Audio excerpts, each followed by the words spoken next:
এখন অতব্য অৰণ্যৰ মাজত প্ৰত্নতাত্ত্বিক সমলৰ অনুসন্ধান কৰা অনুসন্ধানকাৰীৰ এটা দল।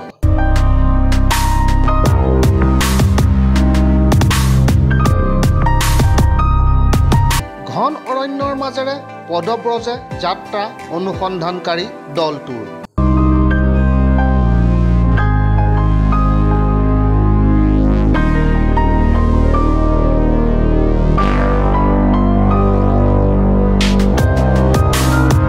অৱশেষত কষ্ট সাৰ্থক হ'ল।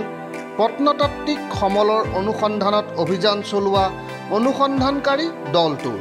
অনুসন্ধানকাৰী দলটোৱে বিহালী বন্যপ্ৰাণী অভয়াৰণ্যৰ ভিতৰত সন্ধান লাভ কৰিলে প্ৰাচীন প্ৰত্নতাত্ত্বিক স্থানৰ। উল্লেখ্য যে অৰুণাচল প্ৰদেশৰ ৰাজীৱ গান্ধী বিশ্ববিদ্যালয়ৰ নৃতত্ত্ব বিভাগৰ সহকাৰী অধ্যাপক ডক্টৰ ধীতিমান শৰ্মাৰ সৈতে মাধুৰ্য ফুকনে অৰুণাচল প্ৰদেশত প্ৰত্নতাত্ত্বিক অন্বেষণ আৰু অসমত পুৰাতত্ত্ব অন্বেষণ শীৰ্ষক দুটা প্ৰকল্পত প্ৰধান অনুসন্ধানকাৰী হিচাপে কাম কৰি থকাৰ সময়তে যোৱা 24 মে'ত বিহালী বন্যপ্ৰাণী অভয়াৰণ্যৰ ভিতৰত এখন প্ৰাচীন প্ৰত্নতাত্ত্বিক স্থান আৱিষ্কাৰ কৰে। উক্ত স্থানৰ অনুসন্ধানৰ বাবে গুৱাহাটীৰ অসম ৰাজ্যিক বন বিভাগৰ বিভাগীয় সকলো অনুমতি লৈ বনকৰ্মীৰ সুৰক্ষাৰ মাজেৰে প্ৰায় 7-8 কিলোমিটাৰ খোজ কঢ়াৰ অন্তত অতব্য অৰণ্যৰ মাজত প্ৰত্নতাত্ত্বিক স্থানৰ সন্ধান লাভ কৰে অনুসন্ধানকাৰী দলটোৱে। উক্ত অনুসন্ধানৰ সময়ছোৱাত অনুসন্ধানকাৰী দলটোৰ সহযোগী আছিল লখিমপুৰ জিলাৰ ধলপুৰৰ ক্ষীৰোদ গগৈ আৰু বিশ্বনাথ জিলাৰ বেডেটিৰ নিবাসী ডাক্তৰ পূৰ্ণেশ্বৰ বৰুৱা। অনুসন্ধানকাৰী দলটোৱে চিনাক্ত কৰা স্থানৰ বিভিন্ন ঠাইত প্ৰাচীন কোনো মন্দিৰৰ শিলাখণ্ড য'ত ত'ত সিঁচৰিত হৈ পৰি আছে যদিও শিলাখণ্ডসমূহৰ লগত কোনো মূৰ্তি পোৱা নগ'ল।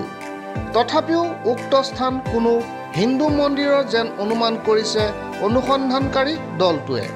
উক্ত প্ৰত্নতাত্ত্বিক স্থানত দেখা পোৱা শিলসমূহত সুন্দৰকৈ ফুল কলহ আদি খোদিত হৈ থকাৰ বিপৰীতে ভগ্নাৱশেষৰ দক্ষিণ পাৰে এটা বৃহৎ আকাৰৰ পুখুৰী দৃষ্টিগোচৰ হয়।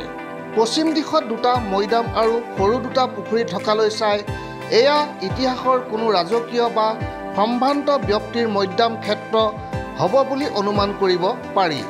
জুৰীয়া গড়ৰ দ্বাৰা আগুৰা সমগ্ৰ ঠাইডোখৰ অতব্য অৰণ্যৰ মাজত হোৱাৰ বাবে সকলো দিশ সম্পূৰ্ণৰূপে অনুমান কৰিব পৰা নাই যদিও উক্ত স্থান এটা সময়ত কোনো উন্নত ঠাই আছিল বুলি অনুসন্ধানত পোহৰলৈ আহিছে।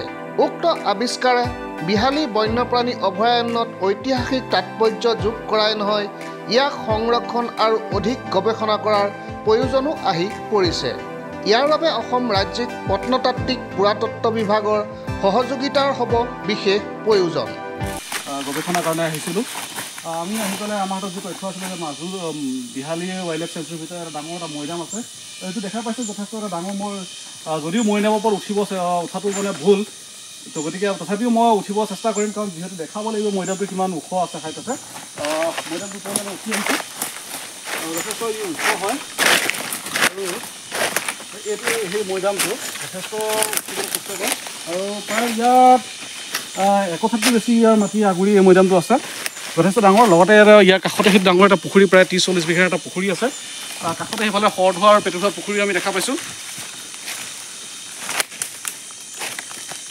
মৈদামটো যিহেতু বৰ্তমানলৈকে অক্ষত অৱস্থাতে আছে, ইয়াৰ চাৰিওফালে সম্পূৰ্ণ গোলাকাৰ অৱস্থাতে আছে আৰু যথেষ্ট এইবিলাক সংৰক্ষণ কৰাৰ অতি প্ৰয়োজন আছিলে।